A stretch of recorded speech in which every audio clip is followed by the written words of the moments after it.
আসসালামু আলাইকুম, welcome back to my channel Shyamoli's home cooking. কেমন আছেন ভিউয়ার্স? আপনারা আশা করেছি ভালো আছেন, সুস্থ আছেন।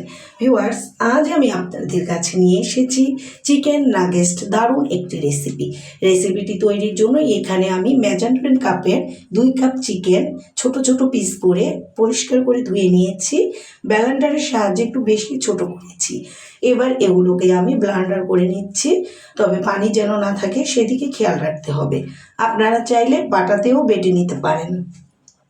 হয়ে গেছে ব্লেন্ড করা।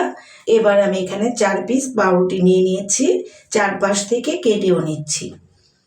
এরপর এগুলোকে আমি পানিতে একটু ভিজিয়ে নেব, তবে অনেক বেশি ভেজানো যাবে না, সেদিকে কিন্তু খেয়াল রাখতে হবে।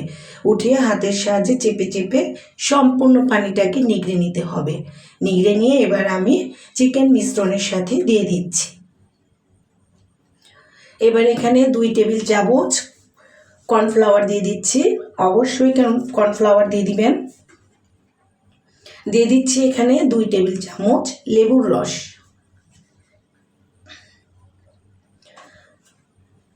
আরও ব্যবহার করছি এখানে এক টেবিল চামচ আদা রসুন পেস্ট একসাথে।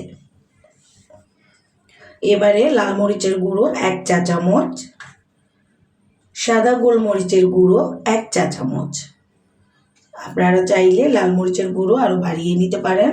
দিয়ে দিচ্ছি 1 টেবিল চামচ সয়া সস। এবার এখানে দিয়ে দিব 1 টেবিল চামচ টমেটো সস।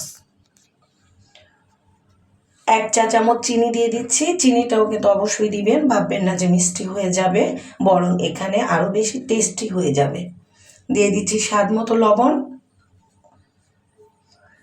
তারপর এখানে আরও দিতে হচ্ছে 1 টেবিল চামচ বাটার। যদি বাটার হাতের কাছে না থাকে সেক্ষেত্রে আপনারা রান্নার তেল ব্যবহার করতে পারবেন। এবারে সবগুলো মিশ্রণ আমি একসাথে আবার একটু ব্লেন্ড করে নেব। যদি আপনারা চিকেনটাকে পাটায় বেটে নেন সেক্ষেত্রে হাতের সাহায্যে সবগুলো মিশ্রণকে ভালোভাবে ম্যারিনেট করে নেবেন।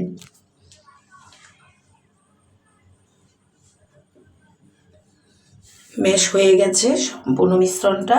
এবার আমি ঢেলে নিচ্ছি। ঢেলে নেওয়ার আগে এখানে একটু অয়েল ব্রাশ করে নিলাম। এবার মিশ্রণটাকে ঢেলে হাতের মধ্যেও অনেকটা তেল ভরিয়ে নিয়ে চেপে চেপে ছড়িয়ে নিচ্ছি মিশ্রণটাকে। এবারে চিকেন নাগেটসের যেই 4 কোণা শেপ হয় সেই শেপটা আমি দিয়ে দিচ্ছি। আপনারা চাইলে বিভিন্ন ডিজাইনও করতে পারেন বা গোল বল করতে পারেন, অন্যরকম করতে পারেন। তো কেটে নেওয়ার পরে এবার এক কোণা থেকে একটু উঠিয়ে দেখাচ্ছি। তবে ওঠানোর সময় যদি একটু একটু নষ্ট হয় সেক্ষেত্রে হাতের সাহায্যে আরও একটু শেপ দিয়ে নেবেন, যেহেতু তেল দেওয়া আছে ইজিলি উঠে আসবে। নিয়ে নিচ্ছি একটি ডিম। ডিমের মধ্যে একটু লবণ দিয়ে ফেটে এখানে এখন ময়দার মধ্যে কিউব করে নিচ্ছি চিকেন নাগেটসটাকে। এবার এটাকে দিয়ে দিচ্ছি ডিমের মধ্যে। ডিমের থেকে উঠিয়ে দিয়ে দিব বেড গামের মধ্যে। যদি আপনাদের হাতের কাছে বেড গাম না থাকে সেক্ষেত্রে আপনারা টোস্টের গুঁড়াও নিয়ে নিতে পারেন। এবারে সংরক্ষণ করছি একটি বক্সে। ঠিক আমি যেভাবে সংরক্ষণ করছি এভাবে সংরক্ষণ করে আপনারা যদি ডিপ ফ্রিজে রেখে দেন তাহলে প্রায় 3 মাসের মতো সংরক্ষণ করতে পারবেন।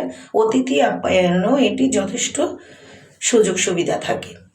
এবারে তেল গরম করে বাকি চিকেন নাগেটসগুলো আমি ভেজে দেখাচ্ছি। এপাশ ওপাশ উল্টিয়ে নিয়ে লাল হয়ে না আসা পর্যন্ত ভেজে নিলাম। এবার উঠিয়ে নিচ্ছি। তো দেখুন চিকেন নাগেটসটা আসলে কেমন হলো, কেমন লাগছে আপনাদের কাছে। আমার কাছে তো মাশাআল্লাহ খুবই সুন্দর হয়েছে, খেতেও দারুণ। তবে আপনারাও ফলো করে বাড়িতে বানিয়ে নিন। আর এটি যদি ভালো লাগে লাইক শেয়ার কমেন্ট করুন। আজ এখানেই শেষ। Bye bye.